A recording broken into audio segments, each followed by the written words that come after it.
Hey,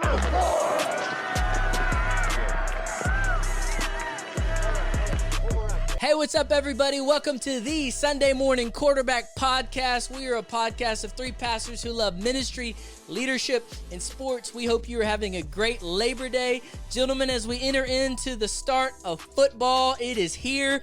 I'm going to throw it to the gang. Adam down in Richmond, Virginia. Adam, repping your gear today. I like it. I got the true blue. I'm ready for football, baby. Let's go. Dad, he's embarrassing us. We didn't wear anything. How you doing down there today, Dad? I'm doing good. I'm really ready for the Star to finally make known to the world that it is the team of destiny. Yes. Hey, we're going to come prepared next week. I'm going to wear all my Cowboy stuff, so... Yes. Adam, you don't know what you started. But anyway, we hope you guys are having a great Labor Day. Man, we are off and running. We are enjoying the show and enjoying you guys' feedback. And today I'm excited to tell you that in the second segment, we have a special guest, our friend and pastor, Ben Flanagan. He is a pastor out at Second Houston, one of the biggest churches in the country. And he is going to be on with us to share a little bit of wisdom. Man, he's an old friend of ours. And so looking forward to that. But gentlemen, I think with it being the start of football season, we got the NFL kickoff this Thursday, and then this coming weekend is the start. College is underway, and so this episode is going to be all about our picks, okay? So, fellas, we're going to jump right in. Adam, I'm going to start with you, and here's what we're going to do.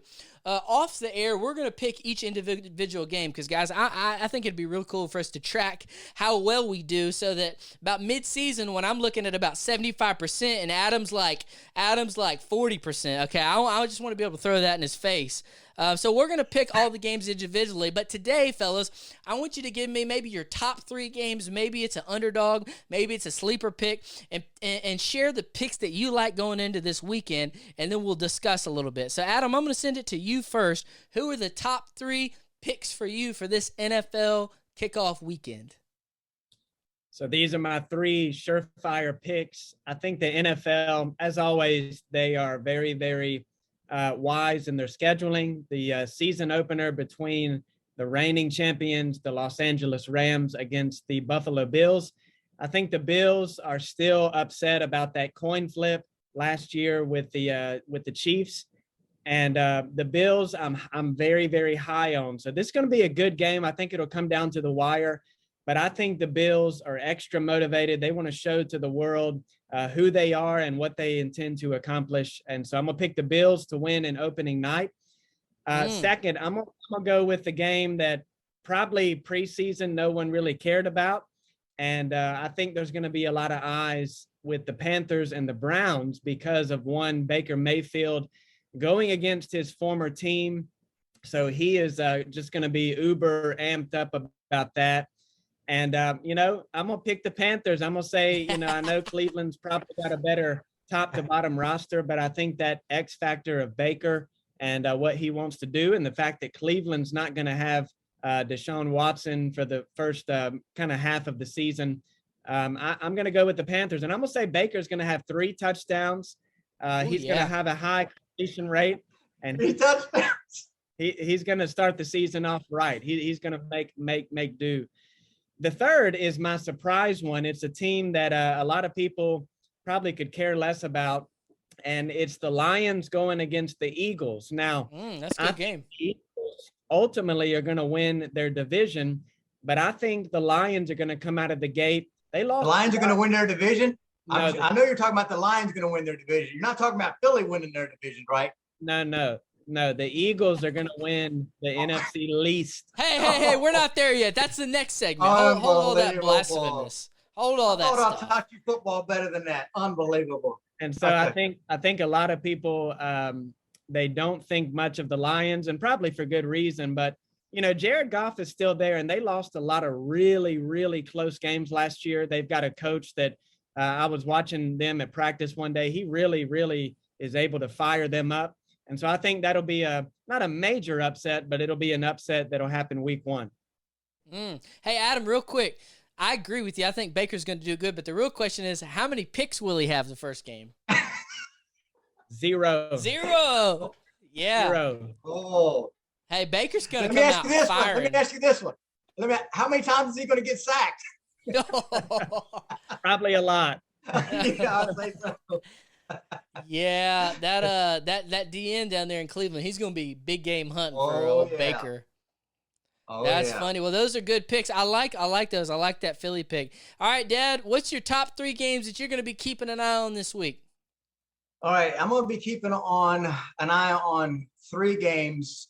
All are huge because 2 of them, I'm going to pick first Chargers and Raiders and Ooh. Bengals and Pittsburgh.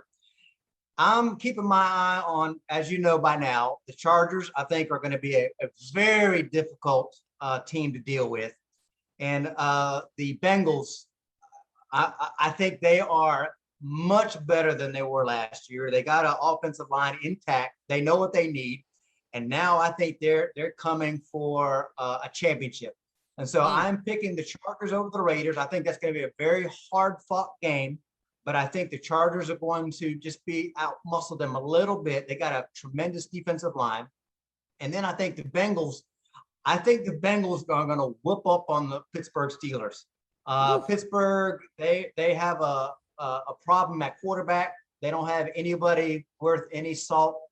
So I think the Bengals are coming for everybody, particularly the Steelers who've owned them for years. So I think I can see that being a 20-point win for Bengals. So I have the Chargers in a hard-fought slugfest. I think the Chargers will win. Bengals, I think, will win going away. And then one last game. Yep. The Dallas Cowboys are going to put away Tampa Bay in another hard-fought game, but they're going to make themselves known to the world that we are here to make some noise. So I think that's going to be a field goal win. But I think at the end, Dak Prescott will show himself to be true. So watch out for the Cowboys.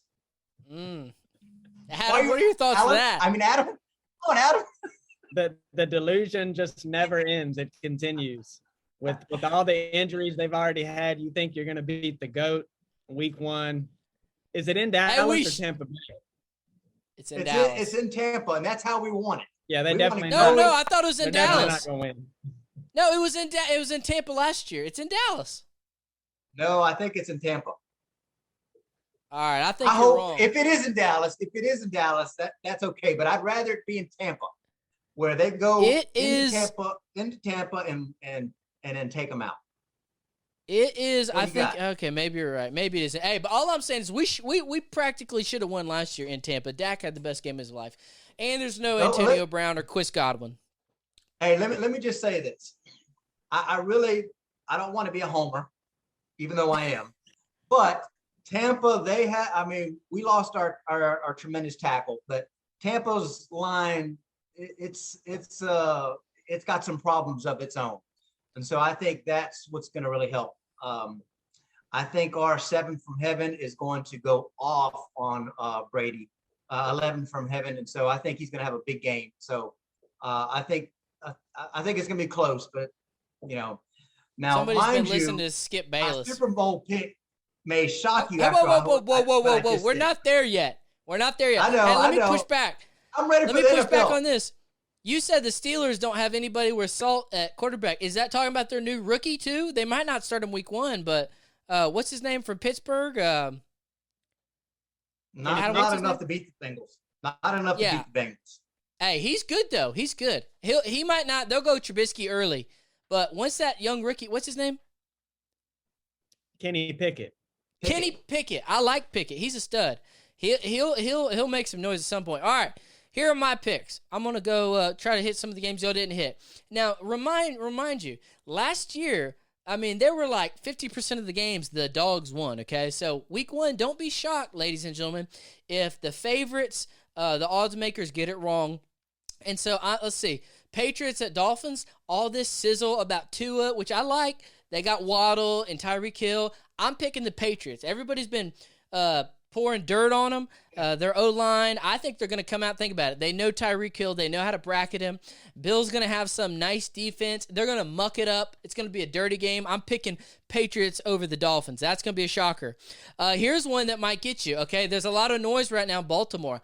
I'm picking Jets over Ravens. Okay, Ravens. Oh no! Yeah. No. Hey, Lamar Jackson tweeted last night that a picture of him in the Dolphins uniform because he hadn't got his jersey yet. Okay, they're going to start a little slow. Jets beefed up their offense. They're not going to be anything worth the end of the season, but they're going to come up. I'm going to pick them as an underdog. And then I don't know if this is a sleeper or not, but I got the Vikings over the Packers. Okay, Kirk Cousins is going to light it up. Aaron Rodgers is going to dance, and he's going to realize that he should not have pushed his number one wide receiver away by doing too many game shows. And I got the Packers, and I think the Vikings. Vikings are going to make some noise this year. So those are my sleeper picks. But anyway, it'll be interesting to watch, and we'll keep up with our records. But fellas, next section, we're going to do this. We're going to continue this NFL talk, and we are going to take a look and pick our division winners. So here's what we're going to do. Adam, we're going to start in the AFC, and I'm going to go division by division, and we'll go one to another. So, Adam, first question is this. Who do you have winning the AFC East? I'm going to go the Bills, and I don't really need to say anything else. Josh Allen, that's it.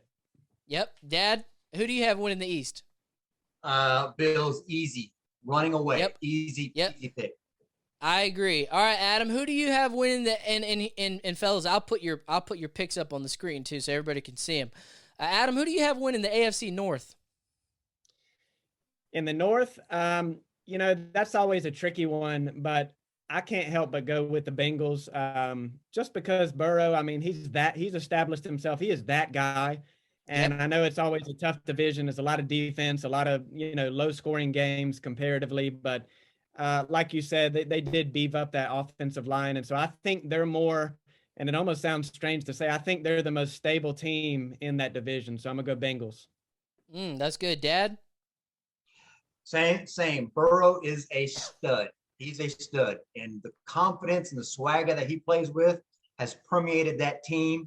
And so I think it's going to be tough with Baltimore. They will hang around for a while, but they're such a tough team, and they always seem to fall apart at the end because of the style they play.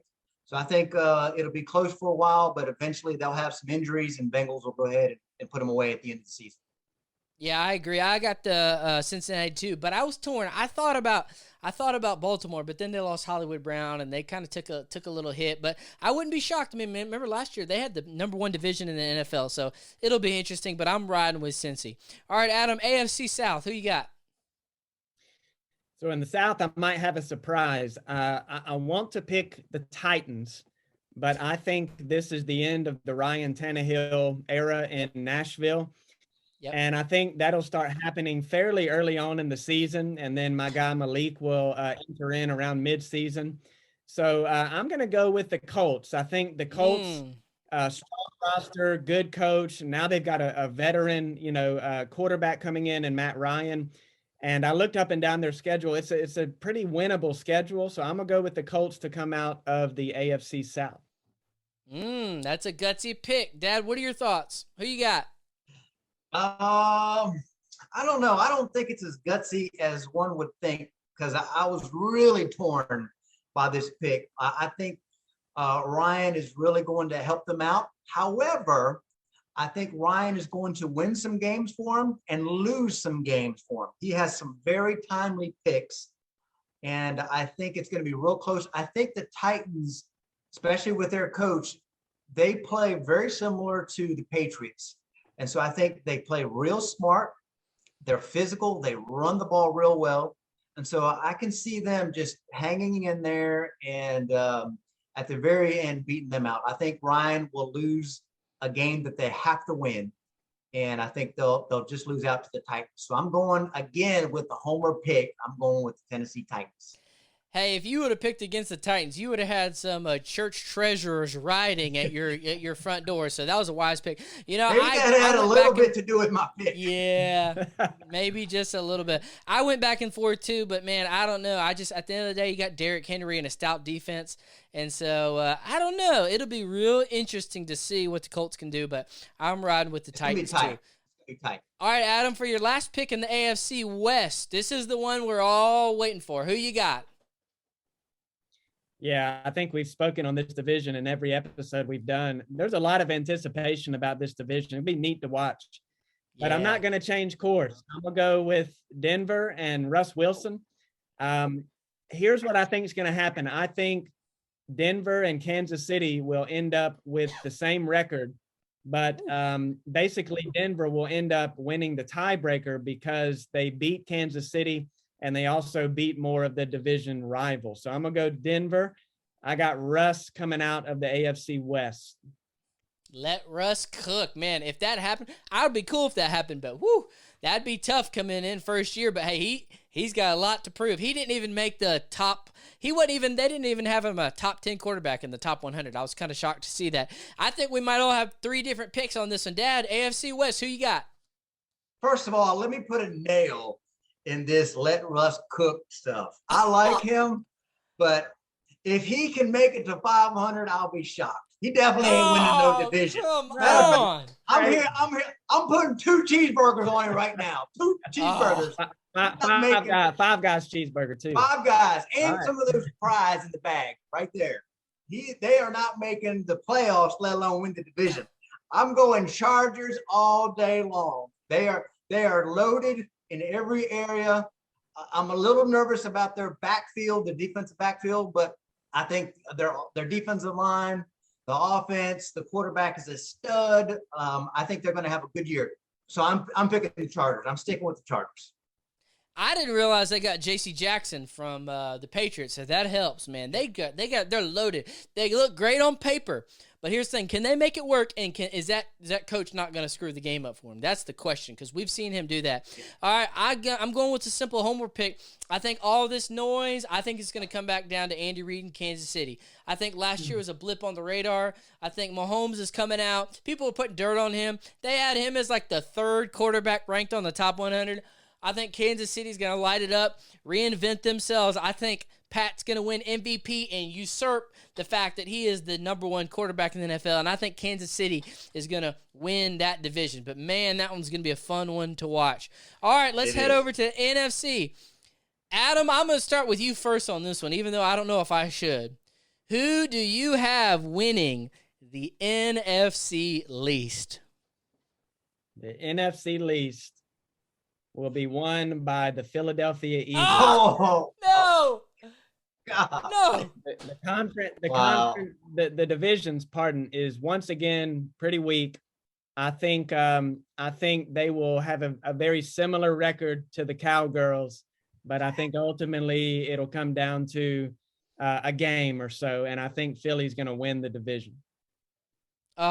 Adam, there's no progress, Dad. All this 5 episodes in, and this is what he gives us. Dad, straighten him out. Who's going to win the East? I'm dug in. I'm dug in. There's no changing. Let me straighten him out here. One issue. They got no quarterback. He can run the ball, but if you're going to be a quarterback, you got to throw the ball. He cannot throw the ball. So Eagles have a good team. They have a very good team, and it's going to go down to the wire. I am not thrilled, to be honest with you, about our offensive line. I'm not really thrilled about, our wide receivers right now. We got rid of Cooper, which I think is fine in the long run, but I think we're going to struggle a bit. So I'm here to tell you, Adam's going to come on here for the next couple of weeks, and he's just going to be grinning from ear to ear, all excited, and say, I told you so. But it's in the end, we're going to catch some steam. We're going to catch some breaks. We're going to have a nice winning streak, and we will bypass the Eagles. They will start off in front, but we will bypass the Eagles and eventually overtake and never look back. So Cowboys. Yep, I agree. Cowboys. I second that. And here's the thing. You're going to see a lot of bubble screens in Philadelphia. Everything's going to be underneath, nothing over the top. And if he does throw over the top, we're going to pick Jalen Hurts off. All right, let's keep it moving, fellas. Hold on. Let me insert something. Oh, no. So Carson Wentz is now in Washington, right? And I think the world of Ron Rivera. I know it's probably the worst run organization in the NFL. I live in Richmond here, and I listen to the local radio guys that are supposed to be big Commanders guys, but I just found out that the Cowboys games are going to be live streamed on the local radio here in the Washington, D.C. metro area. So with all of that said, I've got to say this. If Carson Wentz gets injured, like he often does, Yes. if he gets injured in week 3 or 4 and Sam Howell is thrown out there and given an opportunity to have a decent chunk of the season, my guy, the UNC Tar Heel, is going to lead the Washington Commanders to take that division if Carson Wentz gets hurt. What? They said that about the quarterback they had last year. What was his name? I can't even remember, but he played pretty good. And where's he now? No telling. Did y'all see Sam Howell in the preseason? Did you see what he was doing? Preseason. Hey. No, Talk I about don't a watch homer ACC pick. football. Joseph, do you hear that homer pick? North Carolina Unbelievable. looked up. He's got I the thought we did Panthers, better. and now he's got the Tar Heels inserted in our NFL discussion. What a homer Unbelievable. pick. All right, fellas, let's keep it moving. So we talked the NFC least. All right, Adam, who is going to win the NFC North?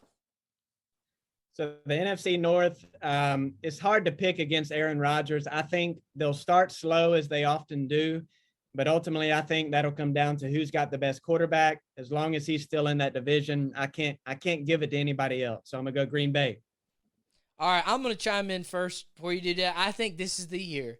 I think Kirk Cousins, Mr. You Like That, is going to take the division. Man, they're stacked. You got Jefferson, you got Thielen, you got a new coach in there. I think the coach is going to help him scheme a little bit. And I think Aaron, they're going to have a big regression. I think he's going to try, but he just doesn't have the receiver. So I've got Minnesota, and you got the running back back there. I got Minnesota. Dad, who you got in the NFC North? I think it's going to come down to the very, very end. And as bad as I want to pick Minnesota, I just cannot do it. I think Aaron Rodgers will find a way at the end and take the division. I will not be surprised. No cheeseburgers on this pick. I'm going Green Bay, but by a hair. Y'all are some chickens. I think we know the answer to this one because this is a pretty weak division. Adam, who you got for the NFC South? So I'm going to go with the team with the most stable quarterback, the team that, is probably everybody's pick. I'm going to go with the Carolina Panthers. No, I'm kidding. I'm going to go – you got to go with the GOAT. Brady, he can roll out of bed and win that division, so I'm going to go Tampa Bay. Hey, I appreciate you not being a total homer there. Dad, who you got? Of course, it's going to be Tampa, but let me just say this about Carolina. I actually like Baker. I think he's going to have a pretty decent season. I can see them going 500. And to be honest, I think 500, the Carolina Panthers, they'll take that. So Tampa Bay, it won't even be close. But I expect Carolina to have some good victories. And I think Baker's going to have a good year, and I'm rooting for Baker. I really do hope that he has a good year. So I'm with you, Adam. I think they're going to be play some good ball. Hey, I'm really looking forward, though, Baker going at Tom. I think that'll really get him all revved up. And don't be shocked, too, if New Orleans, even though they got Jameis and they're always down, they always steal a game. So they'll steal a game, but I think we'll all ride in Tampa. And then this last division in the NFC is pretty tough. Adam, who you got winning the NFC West? So hard to go against the Rams. I know that Arizona and San Fran, they've got good rosters and everything, but I think it'll just come down to quarterback play. I don't think Kyler Murray is consistent enough. I think San Fran, I still don't really fully understand what's going on with their quarterback situation. So I'm going to roll with the reigning champs in Los Angeles. Dad, who you got in the West? I'm with Adam. I think the Rams are head and shoulders the best team in that division. I think Murray, there's still some issues going on there. I don't trust their quarterback, and I'm with Adam. I don't know what's going on with their quarterback in San Francisco, what they're doing. So I think there's some stability in the head coach. And, of course, Stafford, I think, is just going to be that much better than he was last year. So there's a lot of confidence on both sides of the ball, good head coach. So I think they're going to roll that division. Yep, I agree. I just feel like Arizona can't put a full year together. So we'll really see how Kyler responds to all this noise in the offseason. But I'm rolling with the Rams. And fellas, last prediction segment before we move on. Adam, I'm going to start with you. Who are your Super Bowl prediction teams, and who do you think is going to win the whole shebang this year? Yeah, so the NFC is pretty weak in every division.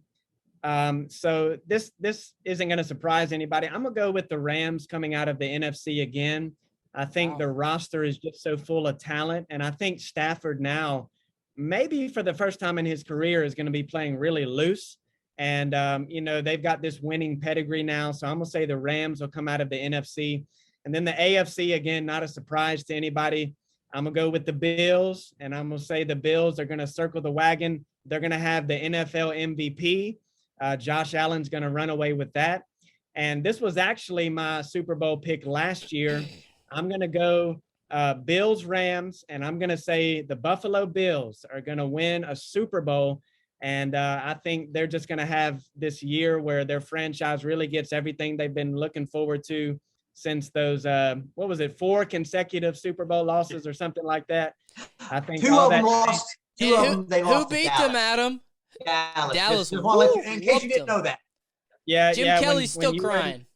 When you were in pull-ups, Baby Joe, that happened, and so I'm gonna say the Bills are doing it. And all these years of pain, all these drunken, broken tables, tailgating, it's all gonna be worth it for Buffalo Bills Mafia. Oh wow! Hey, that's a good prediction. All right, Dad, what do you think? Who's your Super Bowl matchup, and who you got winning it? I like what Adam said. I like the Bills a lot. However, I am going the Bengals to go to the Super Bowl. Who was in the Super Bowl last year? The Bengals. Who was in the Super Bowl last year? The Bengals. That was like the Lakers bubble championship. They have a stud quarterback who I think is going to make some noise. They're going to go up against Josh Allen for the MVP. He had nothing last year. Him and a wide receiver, that's all they had. Now they have an offensive line. They have a good defense. They've tasted what it means to go into the Super Bowl. They tasted what it's so close to victory. So I think Burrows is going to lead them back to the Super Bowl, and I think he's going to play one of his idols, Tom Brady. The Tampa Bay. I think Tampa Bay, if you go back to that Tampa Bay game against the Rams won the first quarter only and barely hung on. So I think Tampa Bay, I think pretty much certain that this will probably be his last year. I think Tampa Bay want to win one more championship for Tom. They got the horses. They're stacked. I like their coach even better. And so I think they're going to put it all together and catch fire toward the end. And I think you're going to have Tampa Bay versus the Bengals, two stud, very similar playing styles. And I'm actually going Joe Burrows to win the Super Bowl. Wow. And win the MVP. Burrows. Wow. You saw what they did last year. They went on the road. They beat a lot of good teams, and they played right there with the Rams. As a matter of fact, if you would have put a good offensive line with the Bengals, I think they beat the Rams. Have they got one yet? No. Man, all that noise you made about the Chargers, you think the loaded Chargers are going to lose to the Bengals. That one's a shocker. You know, I've been going back and forth. I like Burrows is a stud. You know, Adam, I've been going back and forth. I think at the beginning of the morning, I think I had Bills, Rams, and I could see that, but something just tells me that the Chiefs, I mean, I hate to be the Chiefs guy, but I could see Mahomes being Brady and Allen being Peyton, and they just get head-to-head, and Mahomes just got a little bit more cheese. Again, I think everybody's pushing dirt on him. I could see, I don't know though, man. I'd like to see the Rams and the Chiefs, or the Rams and the Bills, but I'll go Rams, Chiefs, and I'll say Chiefs are going to be victorious this year. I think it'd be too hard for LA to repeat. I think they can get there. But hey, Adam, let me just say this. And you said it best. The NFC is wide open, and you better not let Dak Prescott get in that tournament. That's all I got to say. Oh, that's what I'm talking about. That's what I'm talking about. We can beat the Rams, okay? Stafford, he can still clam up. Don't let it fool you. So don't you be shocked if the Dallas Cowboys, and I hate to say it, but the Niners, man, they're a wild card. We have no clue what the Niners could do. Yeah, y'all know about that. No quarterback. All right. Well, hey, fellas, we got the tape. We got it on record, all of our picks. So next week, we're going to come and we're going to see how we did. And in Super Bowl, we're going to replay the tape and we're going to keep up with it. So anyway, we are so excited for this Thursday is the NFL season. gets kicked off. And now, fellas, it is time to segue into our next segment, and we're going to take a break here before we jump on with our friend and pastor, Ben Flanagan. All right, guys, we are going to segue into our next section on ministry and leadership. And today we are so happy to invite to the podcast our friend and fellow pastor, Mr. Ben Flanagan. Ben, you doing all right today? I'm doing great. Thank you so much for having me on the show, guys.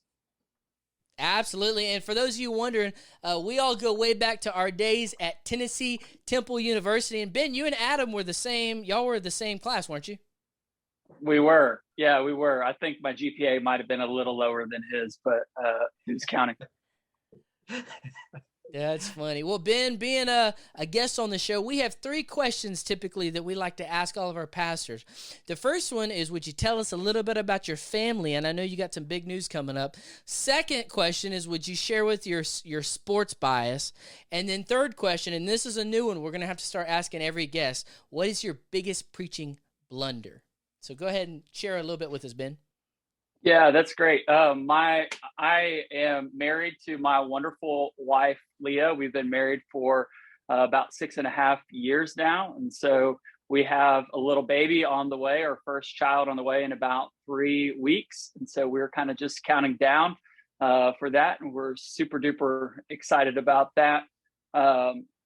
Biggest sports bias, well, my wife is a Texas A&M girl, and so this fall I'll be wearing my maroon and white, and we'll be cheering for the Fighting Texas Aggies and all of the players that we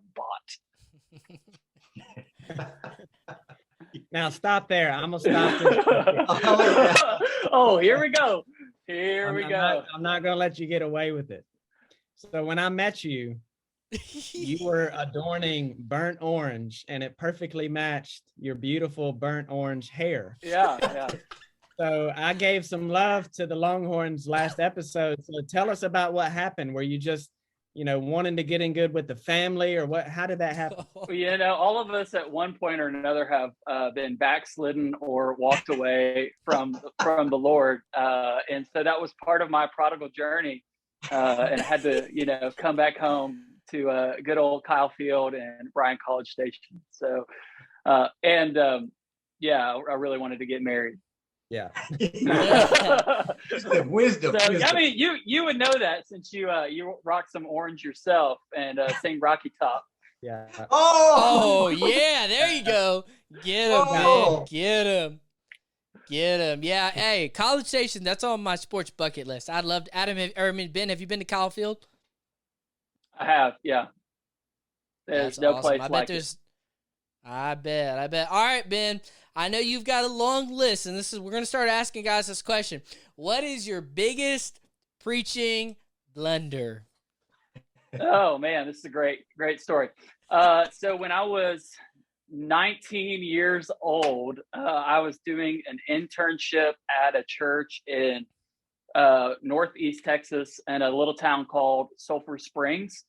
And so at the end of the internship, the pastor was going to allow me to preach on a Sunday night. And I was really, really excited about it. I was very, very nervous about it. I'm pretty sure I prepped more for that one sermon than I have for any sermon that I've ever given. And I felt really ready. At the beginning of the service, they had a time where people could come down to the altar and pray. And so I went down and did that and tried to look really, really spiritual for this sermon that I was about to give. And the pastor was just super encouraging, came up, knelt down on the floor with me, prayed with me, whispered in my ear and told me, said, "Hey, I just want to let you know I'm so incredibly proud of you. I want you to know that God is going to use you in incredible ways. But I also want to let you know that you need to always wear a belt because people can see a little too much right now." So you just kind of what do you do? What do you do in that situation? You just power through. And I said, That's right. I said, "Thank you, brother." And I pulled up my pants and I went to the pulpit. And yeah, it was great. I don't think I ever recovered, but it's okay. And been wearing a belt ever since. You won't find me on a Sunday morning without a belt on. That's hilarious. Well, Ben, we appreciate you being on, and I know we all have a special place in your heart. Dad, you remember that time when Ben preached in chapel and he slammed that pulpit and everybody jumped up? And man, it was cool just seeing the Lord have his hand on you, and we always knew that you had so many great things in your future. And let's still segue into our first question. The Lord has landed you at Second Houston, and for anybody that isn't aware, and I don't mean this in a boastful way, but Second Houston is one of the largest churches in our country under the senior leadership of Dr. Young. And so as we talk ministry, contextualization is a huge part, okay? Dad, you kind of come from a revitalization church. Burning Bush here is a very community church. Adam's early in his tenure at a church in Richmond as they're growing. And so, Ben, you kind of come from a different perspective, and your contextualization being in Houston, a metropolitan city, at a church very storied like Second Houston. Here's the question I want to ask you. Can you share with us a little bit about the mission, vision, and heartbeat of Second Houston, and tell us a little bit about what you do there, and just share it. I'm sure we'll have some questions to follow up with you. Yeah, so it's a great question. The mission of our church really has always been what I think the mission of every Christian should be, and that's the Great Commission. And so everything in our church really does, it filters through the Great Commission. And so we don't do anything here at our church if it's not trying to reach people or to disciple people in a deeper relationship with Jesus. And that really has started from the top down, from our senior pastor. Since the moment that he stepped foot here on our campus, he made sure that we were going to be a church that reached the lost and also engaged other people who have already known the Lord, but they want to grow in their relationship with God. So we're very, very interested in reaching people and also building up the church. And so it's been really, really fun. I've been here on staff since 2014. So a little bit over 8 years, close to 9 years in March. And I've just really seen God do incredible, amazing things here at Second. And it's just a really humbling thing to be a part of this team here. That's cool. Dad, Adam, I know y'all have some questions. I know. Let's just talk a little bit. Dad, you got any questions for Ben? How has the culture of the church changed since, I know you've only been there about 8 years, but has that talked about how things have changed as culture changed within the church?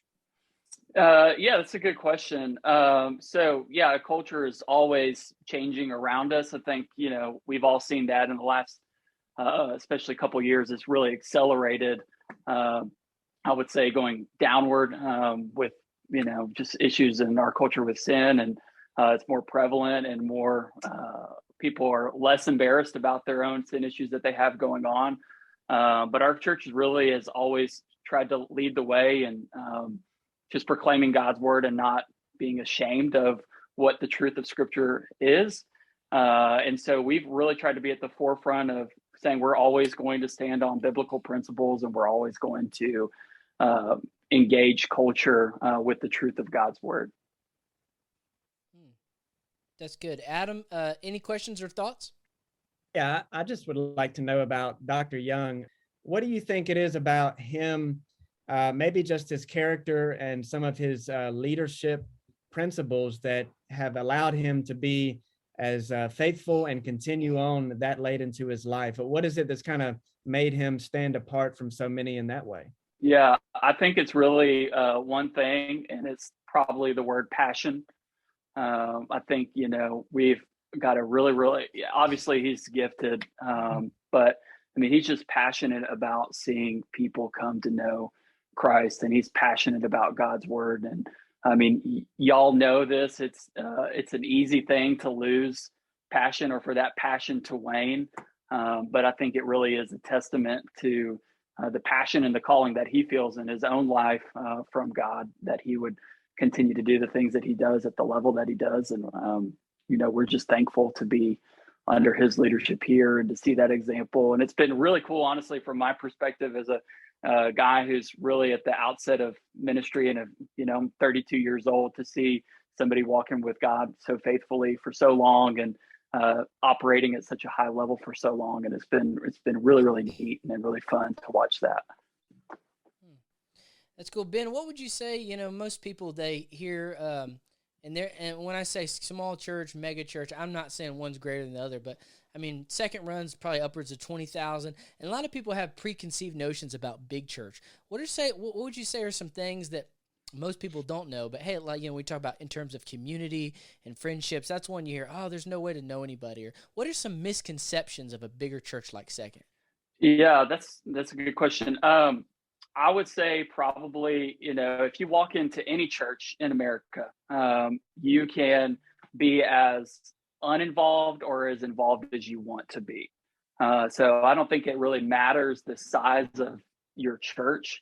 I think it matters about the person who's sitting in the pew and their heart. I mean, you can walk into any 4 of our churches on a Sunday morning, and you can sit at the back, and you can never talk to anybody, and you can walk out as soon as the sermon is over, and you can just be, at that level of participation. And then there's ways to get involved, I think, at all 4 of our churches. But we really do try to be very, very intentional with every single person who walks into the door of our church.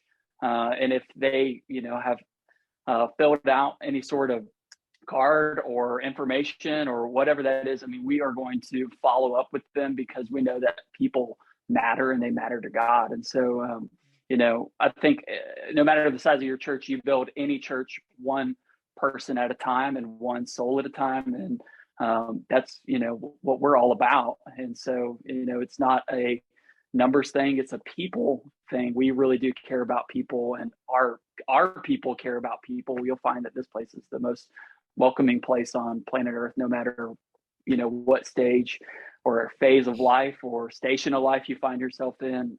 You're going to be loved and accepted here. And you're going to find this place really is a home, can be a home to you. This is a personal question. What's something that you have really learned while being a pastor at Second that has helped you in ministry? Yeah. So my ministry journey, honestly, when I came here, oh man, all I really wanted to do was to teach the Bible and hang out with people. Those are the 2 things that I really wanted to do. And honestly, that's what I kind of thought in college. I thought that's what ministry was. And I mean, all 3 of y'all knew me when I was 18, 19, 20, 21. And I didn't really want anything to do with systems. I didn't want anything to do with processes. I didn't want anything to do with administration. I thought, Joe remembers that. Yeah. Room checks. Oh, yeah. We got a meeting. Oh man. Shout out Donovan. Yeah, but I just really, I've really come to love those things. Those things I've found are really necessary. Organization is really, really necessary. Administration is necessary. I think some of that has been unearthed in my own life, and passions and talents that I have in my own life for that have been unearthed as I've been here. And, I would say this amazing place has really helped to birth an understanding of why those things are important in ministry, and why everything really does need to be excellent, whether you have a room full of 5 people or you got a room full of 5,000 people. As a pastor, you're in charge of that room, and you're in charge of all the things that are going on in that room. And you want to make sure that everything that's done inside of that room is done with excellence, and that there's no surprises there, and that you're taking care of people the best way that you can. So it's been great word. Been fun. Well, Ben, we appreciate that. That's awesome hearing about what God is doing through you and your ministry at Second. So, fellas, for our next question, we're going to talk a little bit about Christian living. And 2 episodes ago, when we had our friend Paul Lasso on, we talked a little bit about lukewarm Christians. What are things that hold them back? And so we're going to push that forward a little bit. But today, fellas, I'm going to present you with another question. And here's what it is. The question is, why do so many Christians never move from milk to meet. And Ben, I'm going to start with you first. Why do you think so many Christians get stuck in this place? Yeah. I think there's a lot of reasons why Christians can do that. I think there's a lot of reasons why people in general never mature. So when you're talking about from milk to meat, I mean, the Bible uses that metaphor to talk about maturity. And so I think the lack of immaturity that happens in people's lives, especially in their Christian life, can be, I think there's a number of reasons, but I would probably put it to two different reasons. The first reason that I would say from that is they don't have a training partner. So they don't have somebody who's gone ahead of them. They don't have a direction to aim at. They don't have somebody who's walking beside them. And I would say from our perspective as pastors, that's our job. Our job is not necessarily to be everybody's training partner. It's not to guide everybody, but it's to make sure that every single person underneath our care is going towards maturity, and that they have somebody that they can link up with that can help them to further on in their Christian walk. And so I think the training partner is really good. Analogy, if you're looking at like a gym analogy, if you're going to grow in your fitness, you've got to have somebody who's going to push you, somebody who's going to show you what meal plan you need to be on, what workouts you need to do. And it's the same way in the Christian life. If you're going to grow in the Christian life, you need to have somebody who can walk beside you, who's a little stronger than you, maybe a couple of years down the road, maturity wise than you are, and who can help push you in the right direction. So the training partner is big, but I think just as equally as big is a lack of service. So I found in my own life that, the times where I grow the most is when I'm serving other people.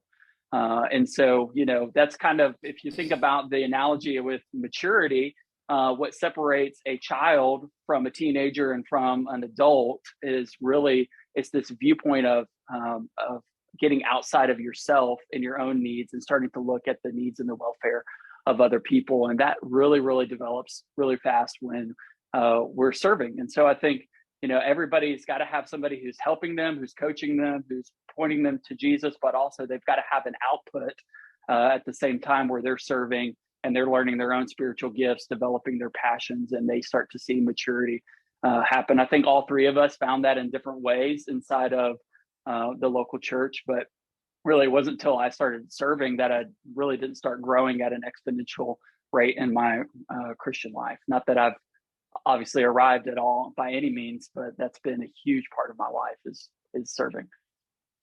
That's good. Adam, you want to continue that thought and why so many Christians struggle?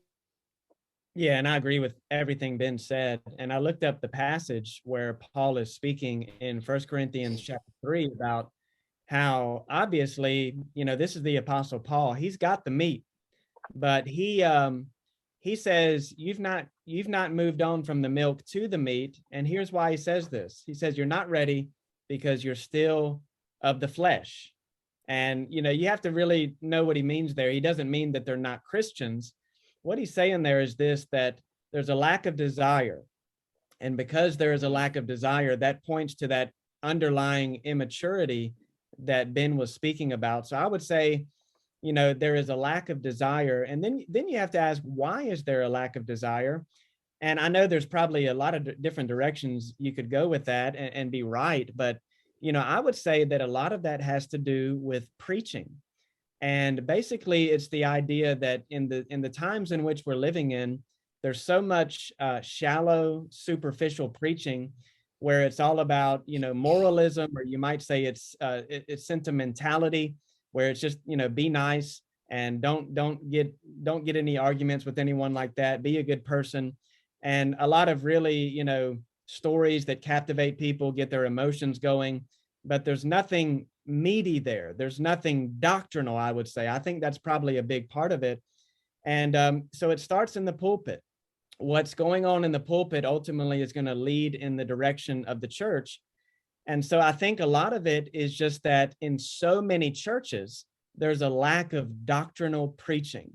And it doesn't mean that, every preacher is called to be as doctrinal as others.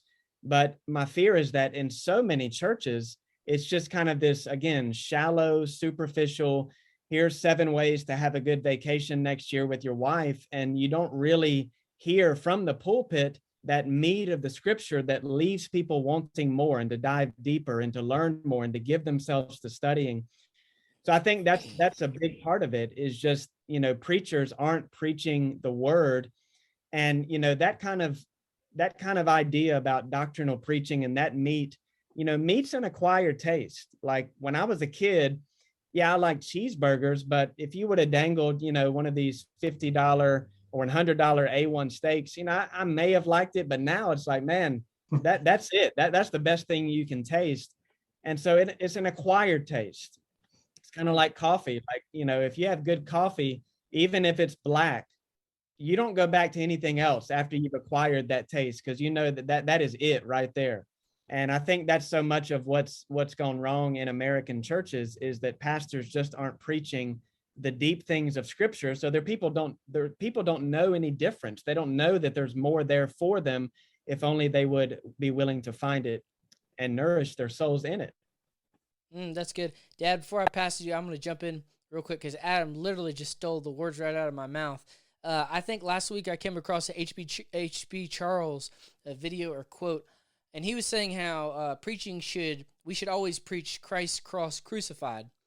And as I was kind of marinating on that, and I'm working a little bit with young adults in our young adult ministry, and some of them lack that desire too. And as I was talking in real time with somebody, I was thinking, what is it that fans that flame and fuels that fire? And to the best of my ability, just on a one-on-one conversation, I was saying, hey man, it's the cross, man. It's Jesus atoning for the sin of the world and loving us unconditionally. And out of that, we respond. That's our response to the gospel. And for me, that's where that desire comes from. And so I absolutely agree with you. I think it's, too much preaching. We get away from the cross and Christ crucified. So I thought that was a good little nugget.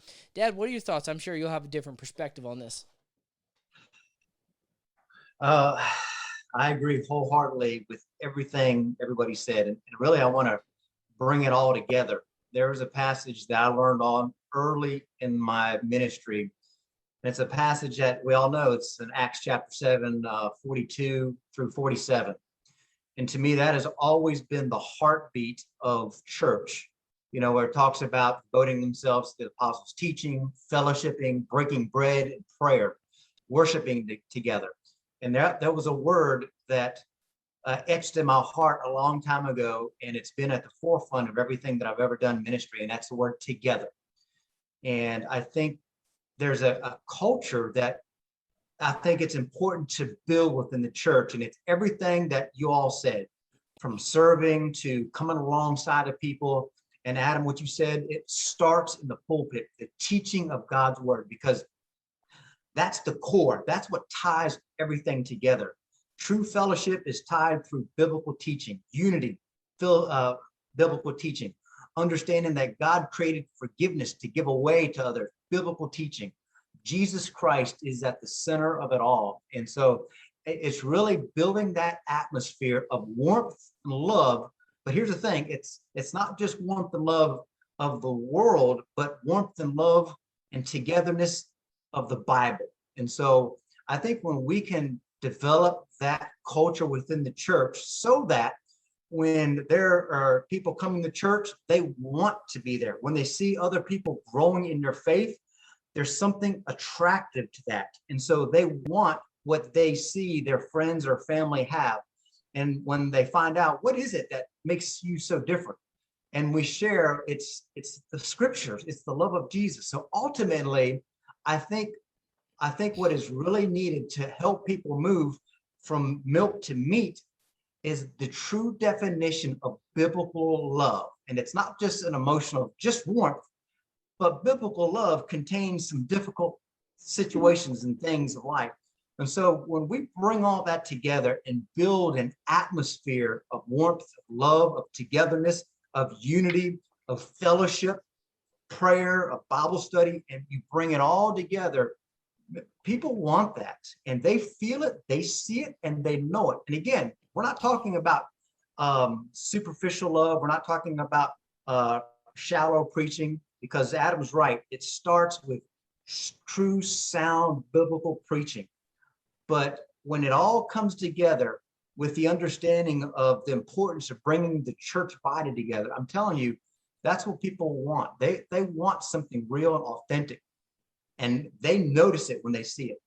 And so even people that, are struggling to find themselves within the church, when they see that, they know it and they want it. I really think that really helps to draw other people to a mature understanding of Scripture, because maturity isn't just Bible knowledge, it's living Jesus in all your life. And when we do that, there is a sense of peace, a sense of joy, a sense of true love, and that's attractive to people. Yeah. If I can just chime in on that, in Hebrews chapter 5, the same metaphor is used, talking about from milk to meat. And the writer of Hebrews, I'm sure all three of you have a different opinion on who wrote it. Adam is definitely a Paul guy. Look at him. But it talks about how, they're unskilled in the word of righteousness. And so it wasn't necessarily that they didn't have the knowledge that they needed to have. They knew the gospel, but they were unskilled at applying the word of righteousness to their own heart. And that's a huge thing, I think. So you got to take personal responsibility also for your own immaturity. But, for all of us, we're all held at that standard of we're to be responsible for our own Christian walk. And so it is up to, the pastor to preach biblical truth. It is up to the church to love unconditionally, but it's also up to the individual to take their own responsibility for that, and to be skilled in applying the gospel to our own lives. And so all of us have to do that. Pastors, whoever pastors the pastor's got to do that. And so all of us are under that mandate in Scripture to be skilled in the word of righteousness and applying that to our own lives. Yeah, let me add one more thing, because I use that word doctrine, and that's like a cuss word in a lot of circles, because they say doctrine divides. What do we need with doctrine? What do we need with doctrine? Yes, doctrine divides. And Jesus said, I've come not to bring peace, but a sword. And much of what that entails is the truth. The truth does divide. Nothing divides like the truth, but the truth also unites. And so like Joe was saying, there is this overarching theme that every Christian knows. Yeah, we're supposed to be loving, but we need to know why we're supposed to be loving. So if you just say, well, you're supposed to love people, but then you explain to people why we're supposed to love other people, because God has first loved us, and you really get down into that, there's like this built-in accountability by which people must, as Ben was saying, live their lives by, in accordance with the truth of Scripture. And on this topic, those deep undercurrent truths that bind the Christian community together. Let me add one last thing, Joseph. All right. No more. Yeah. Adam wants the last word on that one. Oh, wait. I think this is important. I also think it's important that particularly leaders, and if you talk about maturity, we have to be praying for spiritual maturity within our church.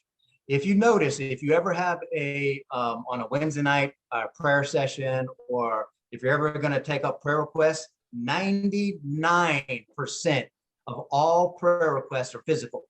1% is probably spiritual.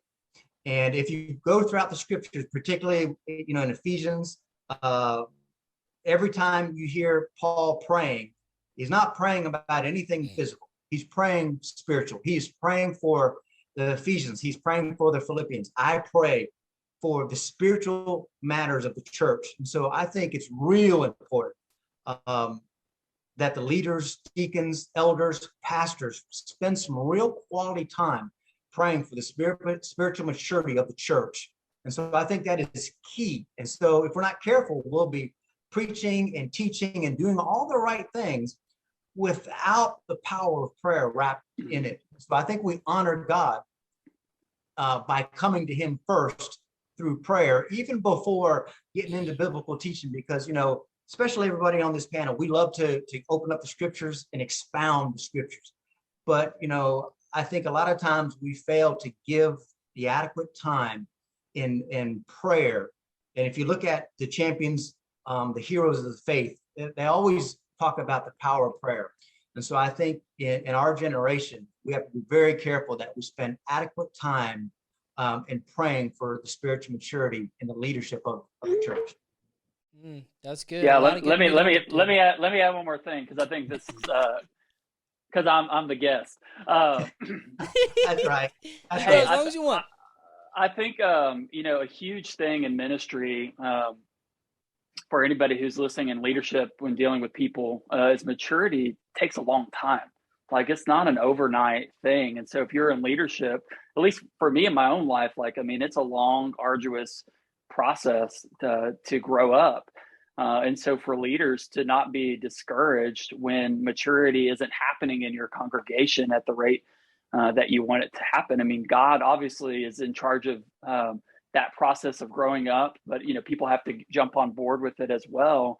But not to be discouraged when people aren't maturing in the rate that you want them to mature at. And there's a saying that we have here on our team, is that ministry is where the mess is.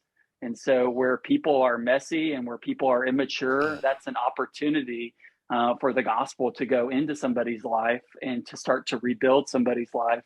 It's an opportunity for God to start a new work or to continue the work that he's doing. And it's an opportunity that we get as leaders and as pastors to jump in and to get dirty and messy with people and, to really, really battle with them and to fight for, their soul, and to fight for their marriage, or to fight for their relationship with their family, or to, fight for their finances, or whatever it might be. We have that opportunity because that's where ministry happens. It's where it's messy and where it's hard and arduous. And so I would just tell anybody who's watching, or just you three guys, is don't get discouraged when people in your congregation aren't maturing at the rate that you want them to. It's really easy to do that, but God's in charge, and he's put you there in their path to help them and to shepherd them and to get them out of that mess. That's good. Good shepherds smell like their sheep. Well, hey, that's a lot of good stuff, guys. A lot of meat on the table. Ben, I'm going to ask if you close us out in our final segment. Each week we'll do a word on leadership, and today you're going to be giving us a word on theology. And rumor has it that one Austin Gentry may have helped you out a little bit with your words. So I'm looking forward to it. What is your word on theology, Ben? Yeah, he did talk to me about it, but I quickly dismissed that. So it goes with the theme of what we've been talking about today, and really I think that's the whole process of sanctification. I think sanctification oftentimes is misconstrued as the work that God is doing in our lives to make us look like Jesus, and I think that is true, yes, but that's also coupled with our responsibility. So in the sanctification process, God is working, he's calling, he's convicting, he's speaking through his word, but at the same time, we've got to do some things. And so this past weekend, I actually taught on King Josiah out of Kings. And you notice that when he discovered the law in the temple, or rediscovered the law in the temple, he didn't just read it and then say, okay, now God is going to do all of these things. But he started to put reforms into place, and he started to tear down some of the, or actually not some, but all of the idols and the altars that were going on in the land of Judah. So he started to get rid of some of the things that were disabling the people of God to walk in obedience to the Lord and to the standard that God had on their life. And then he started to get rid of some of the people that were enabling the people of Israel to go on into idolatry. So he started getting rid of idols, and then he started getting rid of some of the priests. And then he started to implement some new practices, or renew some practices, and he reinstated the Passover. And I just thought that was a great template for sanctification. For a lot of us, there's some things that we've got to get rid of. We've got to get rid of some sin patterns in our life. We've got to get rid of some addictions in our lives. We've got to get rid of idolatry in our lives. We got to get rid of some people in our lives that are weighing us down, that are causing us or encouraging us to walk in the flesh, or tempting us to walk in the flesh. I oftentimes think one of the godliest things that you can do is just unfriend somebody on Facebook or to block a number or to delete a contact out of your phone. I think that's, I don't think there's anything wrong with that if that's going to help you to walk in obedience to God. But then for some of us, at the same time, you got to reinstate some of those patterns of holiness in your life. For the Israelites at the time, that was the Passover. They hadn't taken the Passover in 100+ years since the time of the judges. And he said, we've got to reinstate this. And for some of us, we got to reinstate some of those patterns in our life and disciplines of holiness. And so for a lot of people, when they walk away from the Lord, they lose that stuff. They lose, when they drift away, maybe their wallet drifts away too, and they stop giving to the church. So they need to re-engage in giving. For some of them, when they walk away for the Lord, I think for everybody, when you walk away or drift away from God, you're drifting away from personal quiet time with Jesus, whether it's in his word or praying. And so I just think, what a great template for Old Testament template for sanctification is getting rid of things, getting rid of people, and reinstating holy things into your life. And so, that's a challenge I think for all three of us, all four of us here on the show. I think it's a challenge for everybody who's walking, but I think it's really sanctification kind of dumbed down at a basic level. Ben, we appreciate that word on sanctification, and that's going to wrap our episode. Next time you come on the show, Ben, you will be a father, and I'm going to predict it here. I think Ben's going to have a girl. So we'll see. 3 weeks. Good luck. Fellas, it has been fun today. Hope you all have a good day. Everybody have a good Labor Day and a good week. We will see you next week. Starting next week, we're going to do an episode every week as football season is here. Y'all have a great day.